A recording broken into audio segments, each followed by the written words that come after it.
Hi, this is Rust and Magic.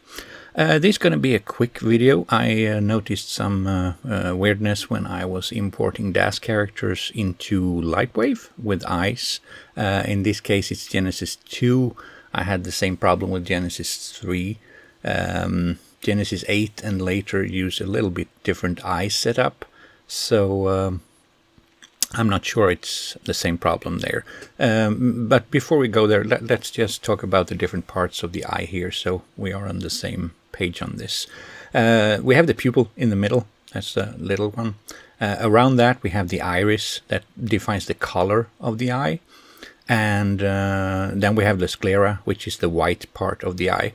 The interesting part here is the cornea, which is the green part here. So that's, in a real eye, that's a lens that covers the iris and the pupil. And there is one in DAZ eyes also. We don't really need it. I render comic book style characters most of the time, so I don't need the cornea, but it still causes some artifacts when I make bigger eyes. So this is not standard size eyes. I use the eye size morph to make the eyes bigger. That fits better for a comic book character. And we can run into some issues with that, so let's have a look at it. So here we have a Genesis 2 character, and as it is imported from DAZ using FBX import, I'm gonna do a render of it here and give it a few seconds to finish up here. I've speeded it up a bit. So there we are.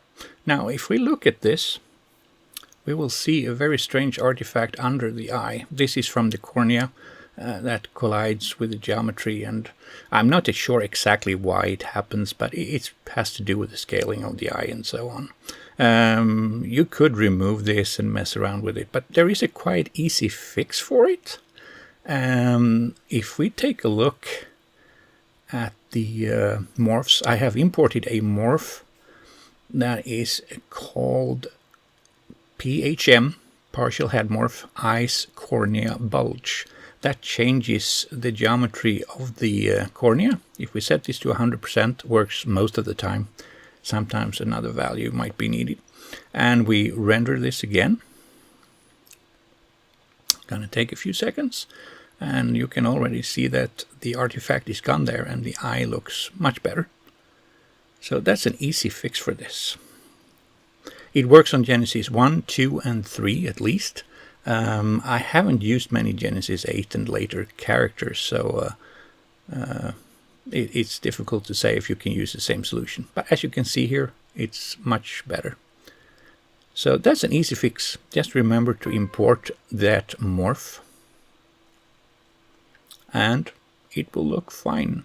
So the name of the morph is PHM, partial head morph, cornea bulge. And that takes care of it.